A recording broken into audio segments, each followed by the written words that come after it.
guys! Hi! Welcome back. Today we're going to be talking about wisdom and knowledge in part 3 of our Gifts of the Holy Spirit series. Yay!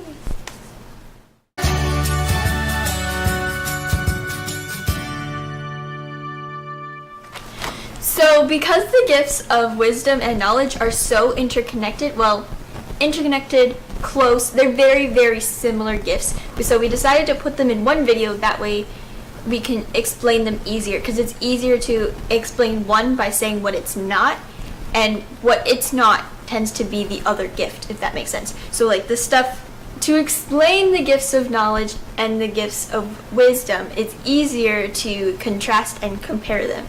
So these gifts that we're going to be talking about are not the traditional gifts of the Holy Spirit, they're the charismatic gifts of the Holy Spirit. And like in our previous videos, the traditional gifts of the Holy Spirit for word and knowledge are used so that you can complete your mission in the world that Jesus has given you, that God has given you.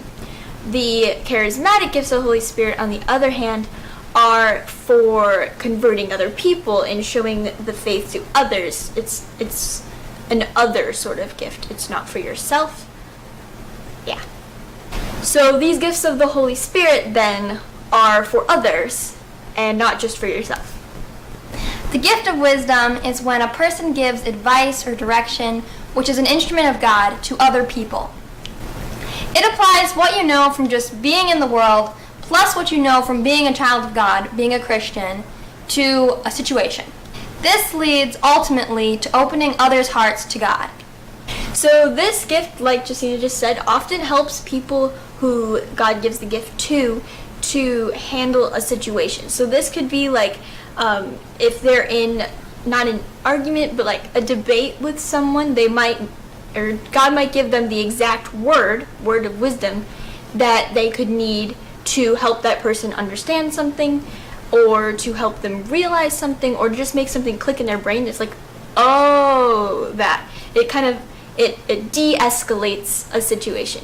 Other times it could be like, this is the path we need to do, and here's a word that helps you realize that this is the path. So it's not giving the path exactly, but it's letting the people around them know a word that will help trigger a response to a problem.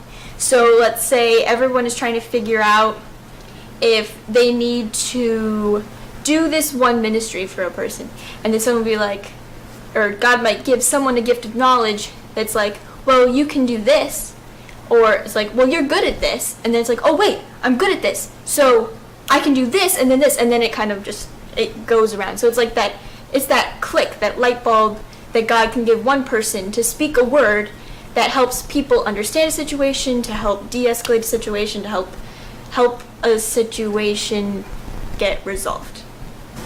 So the word of wisdom essentially needs words for anyone to comprehend it. Like, the whole point of it is that you speak it out loud. You can't just think it.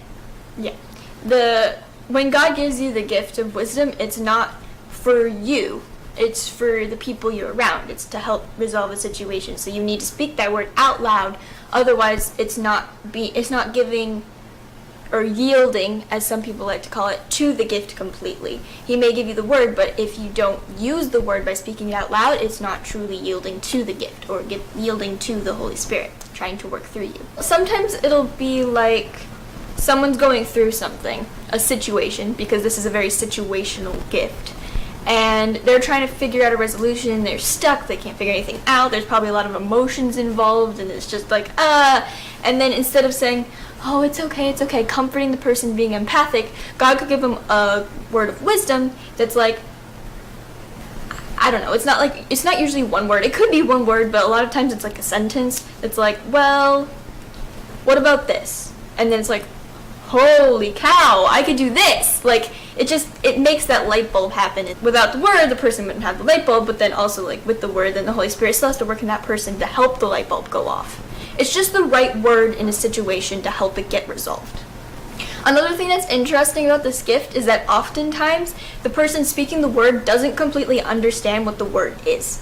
They don't understand what's going to come from it, but they do recognize that it is the gift of word of wisdom from the Holy Spirit, so they're going to speak it anyway. So like, it could make totally no sense whatsoever, but if God gives them the gift of wisdom, then they have to say it out loud. A great example of the gift of wisdom is found in the Bible in 1 Kings 3:16. And it's basically where King Solomon is confronted by a problem where two women want this child, and he needs to decide who the real mother is to give the baby to. And he ultimately decides who it is with the gift of wisdom. Yep. So if you want to know more about that story for a really good example, I suggest checking out that Bible story.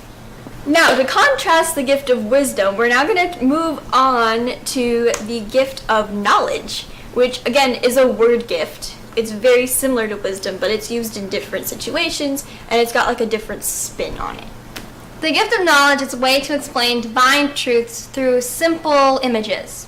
The gift of wisdom is often used to help people understand things like divine truths in ways that they can comprehend. So it's sort of like the gift of wisdom where it makes the light bulb go off, but instead of figuring out like a path to a situation, it's just helping them understand something about the faith. One example is when St. Patrick used the three-leaf clover to describe the Trinity.